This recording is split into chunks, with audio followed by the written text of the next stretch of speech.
Hello friends and students, welcome to the channel English Shala. आज इस channel के माध्यम से हम जो टॉपिक डिस्कस करने जा रहे हैं वो ग्रामर से बिल्कुल नहीं है, ना ही वोकैबुलरी से रिलेटेड है, बल्कि आज का जो टॉपिक है वो हम लोग जो डिस्कस करने जा रहे हैं दैट इज़ लिटरेरी टॉपिक। तो ये इंग्लिश लिटरेचर का टॉपिक है और स्पेशली ये उन स्टूडेंट्स के डिमांड पर है जो हमसे कई बार कहे कि सर आप इंग्लिश लिटरेचर से रिलेटेड टॉपिक्स डालिए और स्पेशली एजेस से। तो आज जो टॉपिक मैं आप लोगों के सामने रखने जा रहा हूँ, तो लिटरेचर के जितने भी टॉपिक इनफैक्ट अब मैं रखूँगा उसको एक अलग नाम से, जिसका नाम होगा लिटरेरी फोरम। ये लिटरेरी फोरम हमारा लिटरेचर का प्लेटफॉर्म है जिसके माध्यम से हम आपको लिटरेचर की तैयारी करवाएंगे। लिटरेचर का जो भी टॉपिक आपके सामने आएगा अब वो लिटरेरी फोरम के माध्यम से आएगा। तो आज लिटरेरी फोरम का जो पहला टॉपिक मैं आपके सामने रखने जा रहा हूँ that is important English literary ages. तो इंग्लिश लिटरेचर को हम कितने एजेस या कितने पीरियड में डिवाइड किए हुए हैं, यही डिस्कशन हम लोग इस चैनल के माध्यम से आज करेंगे। तो आज जो भी हम डिस्कशन करने जा रहे हैं, एक चीज़ और बता दूं मैं आप कि आज बोर्ड पे मैं बिल्कुल नहीं लिखूंगा, ना ही बोर्ड के माध्यम से हमारा कोई डिस्कशन होगा। आज जितने भी एजेस हैं सब पे मैंने पीपीटी तैयार की है, पावर पॉइंट प्रेजेंटेशन तैयार किया है और हर पीपीटी को मैं डिस्क्राइब करूंगा, आपके सामने डिस्कस करूंगा। बस आपको ध्यान से उनको देखते रहना है और सुनते रहना है। आपको जो भी ज़रूरत पड़े नोट डाउन करने के लिए तो पीपीटी आपके सामने रहेगा, जब चाहें आप तब चाहें उसको आप सब्सक्राइब कर ही लेंगे और उसको आप बस देखते जाइए, रिवाइज करते जाइए। अगर कोई डाउट हो तो आप उसको मेरे से कांटेक्ट करिए, मैं आपका डाउट बिल्कुल क्लियर करूंगा। तो अब चलते हैं हम लोग पीपीटी के थ्रू।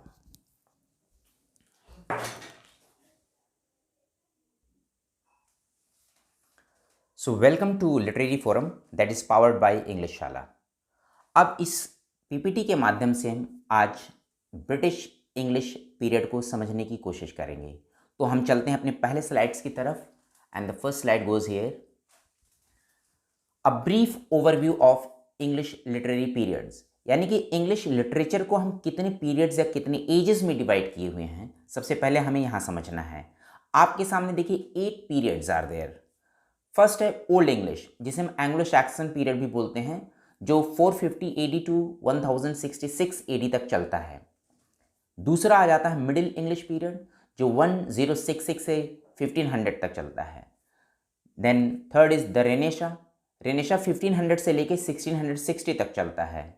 फिर आता है द न्यू क्लासिकल पीरियड, जो 1660 से लेकर के 1785 तक चलता है।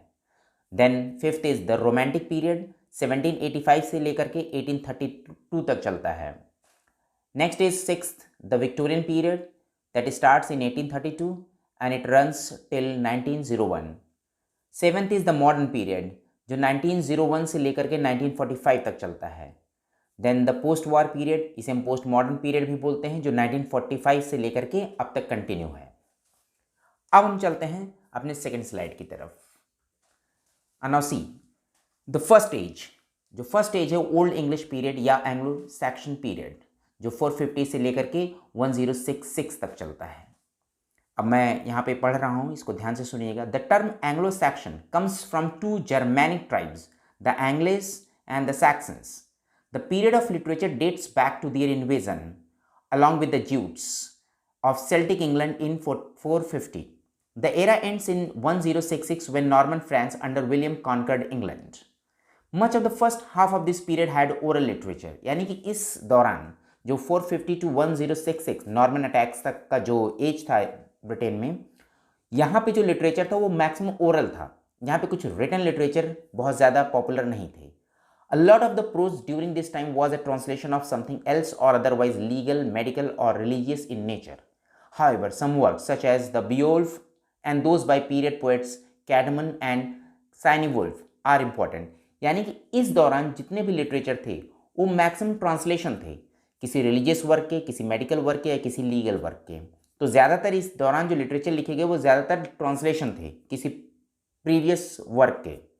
अब हम चलते हैं दूसरे इंपॉर्टेंट पीरियड की तरफ। Second important period is middle English period, जो 1066 से लेकर के 1500 तक चलता है। The middle English period sees a huge transition in the language, culture and lifestyle of England and results in what we can recognise today as a form of modern recognisable English. The era extends to around 1500. As with the Old English period, much of the Middle English writings were religious in nature. तो इस period की भी ज़्यादातर writings nature में अपने religious थी. However, from about 1350 onwards, secular literature began to rise. This was the age of Chaucer and John Gower. Everybody knows of Chaucer. जो भी लिटरेचर पढ़ता है हम सब जानते हैं Chaucer is father of English poetry. तो चॉसर का एज यहाँ से शुरू हो जाता है.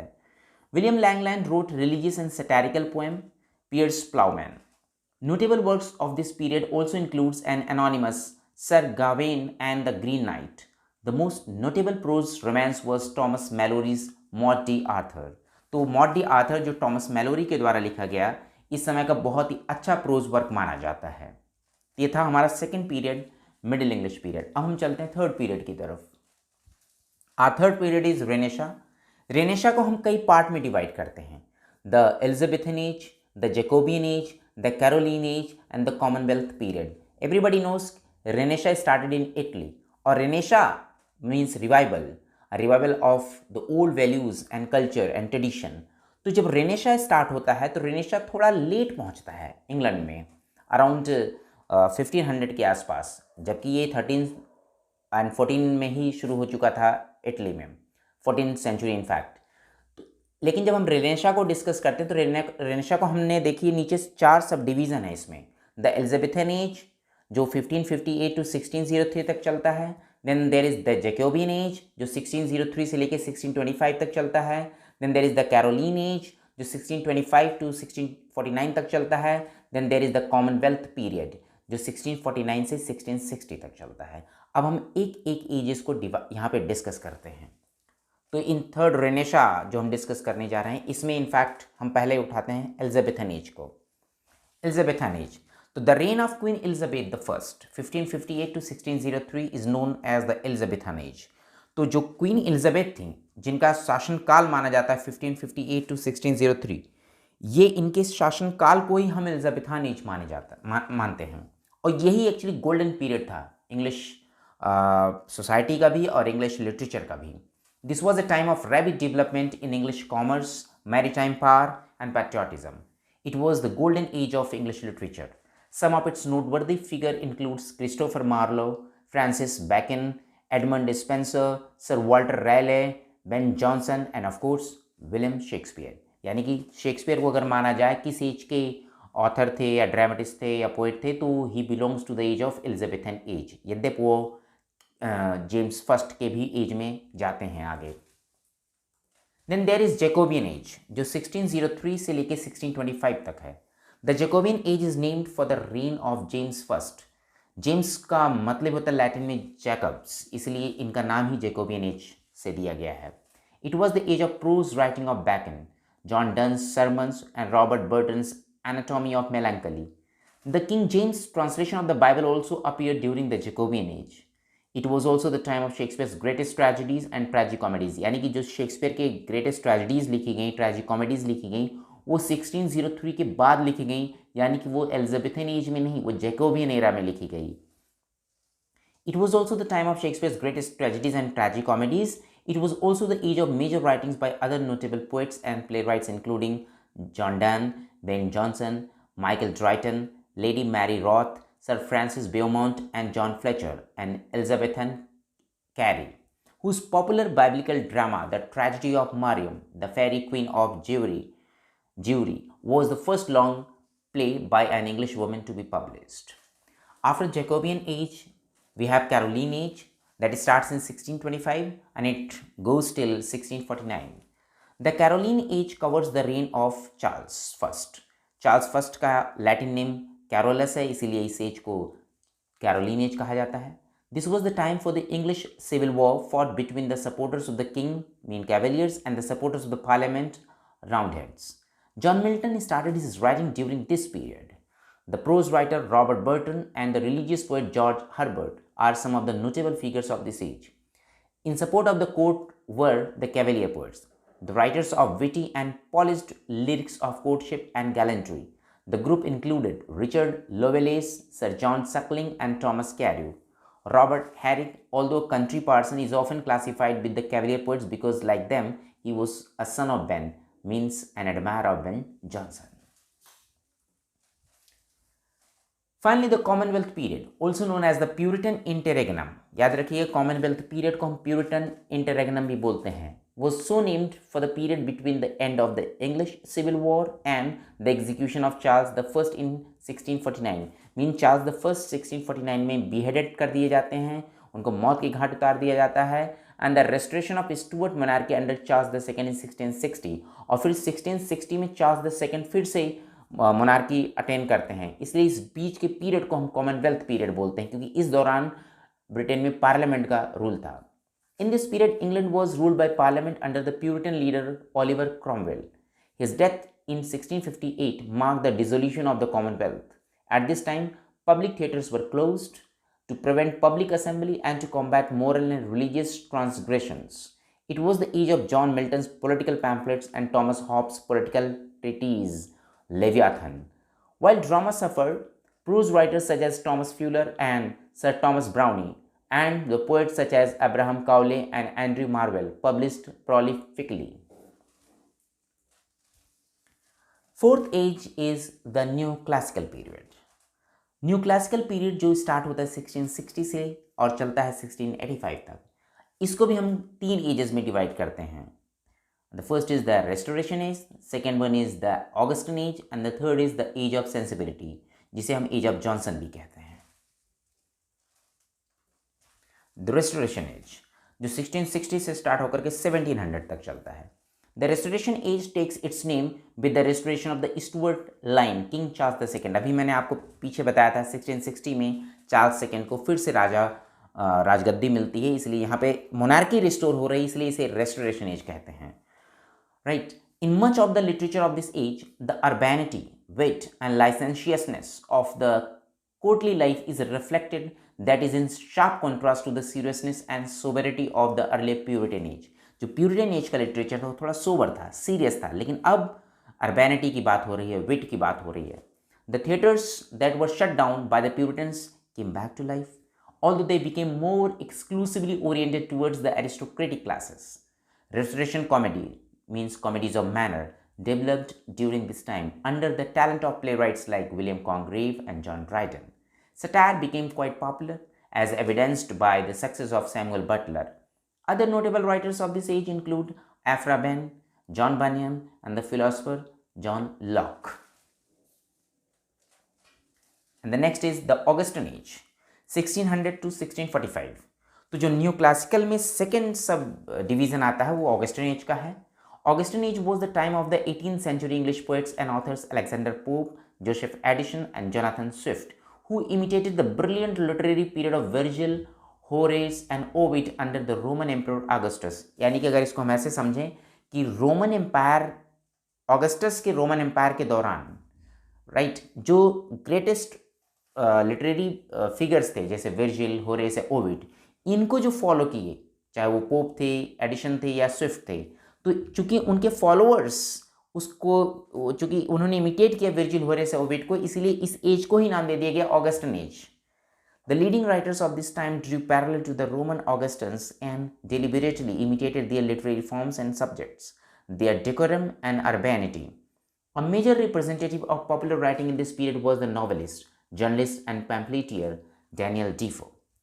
Lady Mary Rotley Montague, a poet, was prolific at this time and noted for challenging stereotypically female roles. Third subdivision of the Neoclassical period is the Age of Sensibility, that starts in 1745 and it runs till 1785. The Age of Sensibility, that is also called the Age of Johnson, was the time of Edmund Burke, Oliver Goldsmith, Edward Gibbon, Hester Lynch, Thrale, James Boswell, and of course Samuel Johnson. These authors on the whole represented the culmination of literary and critical modes of Neoclassicism and the worldview of the Enlightenment. Other poets who showed similar shifts in thoughts and taste were William Collins, William Cowper, and Thomas Percy, who published relics of ancient English poetry. This was also the period of the great novelists, some realistic and satiric, and some sentimental, such as Henry Fielding, Samuel Richardson, Tobias Smollett, and Lawrence Stern.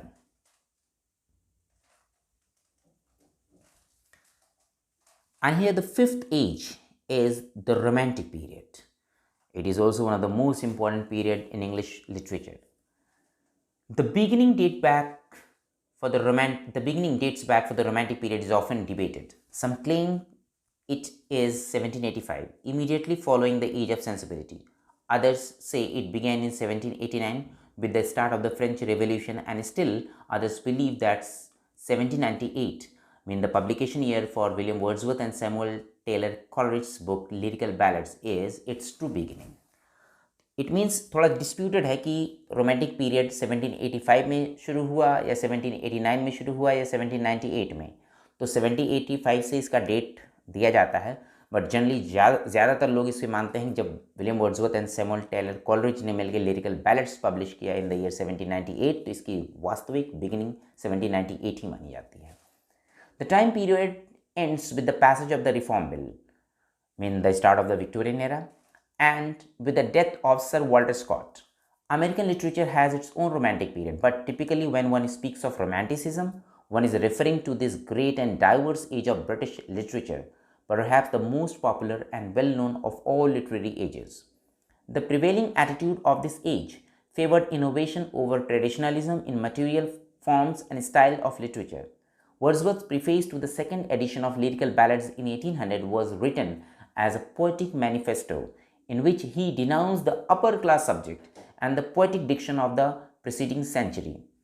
He proposed to deal with the subjects from common life in a language used by common men.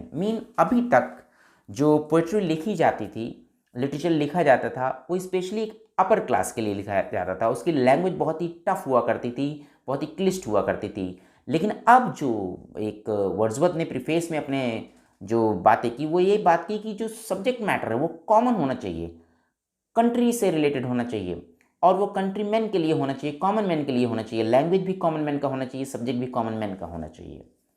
This era include the works of such juggernauts as Wordsworth, Coleridge, William Blake, Lord Byron, John Keats, Charles Lamb, Mary Wollstonecraft, Percy Bysshe Shelley, Thomas De Quincey, Jane Austen and Mary शैली.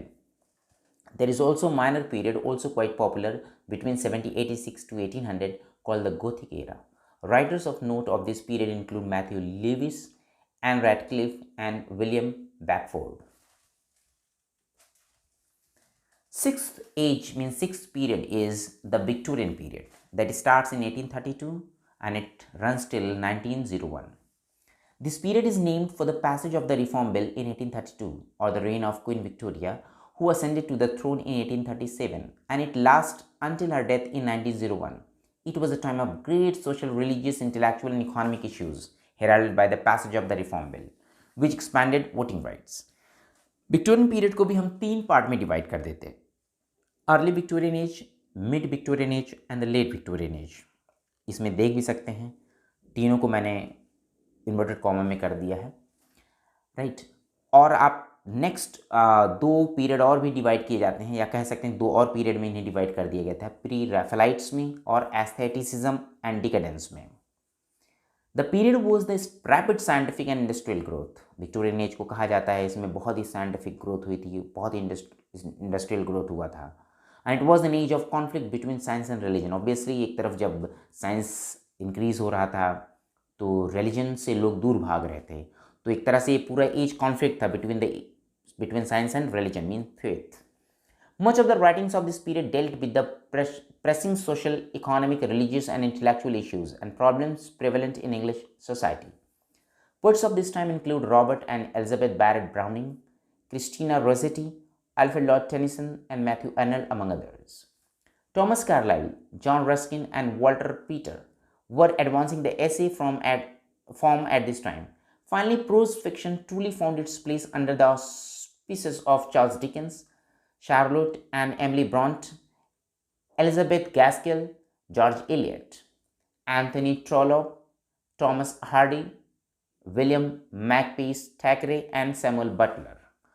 तो हम एक तरह से कह सकते हैं कि पोइट्री के साथ साथ ये एज फिक्शन के लिए भी बहुत इंपॉर्टेंट एज था. Then comes to modern period, 1901 to 1945. The death of Queen Victoria in 1901 marks the beginning of the modern period of English literature that spans till 1940. The modern period is subdivided into two periods, the Edwardian period and the Georgian period. Edwardian period की अगर हम बात करें तो the Edwardian period that spans between the death of Queen Victoria and the beginning of the First World War, mean 1914 तक, is named for the King Edward VII who reigned from 1901 to 1910. Poets of this period includes Thomas Hardy. Thomas Hardy वैसे तो Victorian age में भी आते हैं, लेकिन जब वो मॉडर्न एज में आते हैं तब तक वो नॉवेल्स लिखना बंद कर चुके थे, इनफैक्ट वो पोएट्री को डेडिकेट हो चुके थे। इस समय W.B. येट्स भी आते हैं, रुडयार्ड किपलिंग हैं, अल्फ्रेड नोवेस हैं। The dramatist of this period include G.B. Shaw, John Galsworthy, Henry Arthur Jones, James Barrie and Arthur Wing Pinero. The writers of the prose fiction of this period includes Thomas Hardy, Joseph Conrad, John Galsworthy, H.G. Wells, Rudyard Kipling and Henry James. हम Georgian period की अगर बात करें तो Georgian period का मतलब है king George fifth का जो एज था 1910 टू 1936, यानी कि फर्स्ट वर्ल्ड वॉर से लेकर के ठीक सेकेंड वर्ल्ड वॉर के पहले तक का ये जो पीरियड है इसे जॉर्जियन पीरियड बोलते हैं हम। The term Georgian poets usually denotes a group writers in the later era who loomed large in 4 anthologies entitled Georgian Poetry, which were published by Edward Marsh between 1912 and 1922. Marsh's favored writers we now tend to regard as relatively minor poets such as Rupert Brooke, Walter de la Mare, Ralph Hodgson, W.H. Davies and John Masefield. इस as के जो थोड़े authors and writers थे वो minor publicity के थे, बहुत popular नहीं थे। And much of the influential literature of the years between the world wars was marked by persistent and multidimensional experimentation in subject matter, form and style in all the literary genres. Among the notable writers of the period are Wilfred Owen, D.H. Lawrence, Virginia Woolf, E.M. Forster, Aldous Huxley, Graham Greene, George Orwell, G.B. Shaw and Noel Coward. ये सब बहुत ही renowned writers हुए अपने अपने field के। The modern period was also significant for literary criticism. तो एक तरह से लिटरेरी क्रिटिसिज्म का भी बहुत इंपॉर्टेंट एज था ये, क्योंकि इसी समय T.S. Eliot, I.A. Richards, Virginia Woolf, F.R. Leavis and William Empson जैसे लिटरेरी क्रिटिक्स ने अपना स्थान बनाया। अब हम चलते पोस्ट मॉडर्न या पोस्ट वॉर पीरियड की तरफ, जो 1945 से लेकर के अब तक कंटिन्यू माना जाता है। The postmodernism is often applied to the literature and art after the second world War, 1939 से लेकर के 1945 तक। The post-war English society was marked by the economic devastation left by the war and the loss of national prestige following the fall of British imperial power. The prominent literary figures of this period in prose fiction were William Golding, Samuel Beckett, Anthony Burgess, and Iris Mudrow. In the field of poetry, the famous poets were Philip Larkin and Dylan Thomas. In drama, Harold Pinter and John Osborne were the renowned figures. Actually, इस age का कह सकते हैं हम after the second world war के बाद का जो लिटरेचर था, it was full of disillusionment, hopelessness. और अगर आप जॉन ऑसबॉर्न, हैरोल्ड पिंटर के ड्रामा को पढ़ते हैं तो आपको एक हेल्पलेसनेस सी, एक डार्कनेस सा थीम आपको मिलता है इसमें। तो ये थे हमारे 8 इम्पॉर्टेंट जो पीरियड्स थे जिनको मैंने आपसे कहा था इस स्लाइड्स के थ्रू हम आपको समझाएंगे। तो एवरीथिंग इज रिटन, मैंने आपको पढ़ दिया। इसके बाद भी जो कुछ आपको ना समझ में आया है तो आप मुझे रिवर्ट कर सकते हैं, अपनी क्वेरीज इसी चैनल के माध्यम से भेज सकते हैं।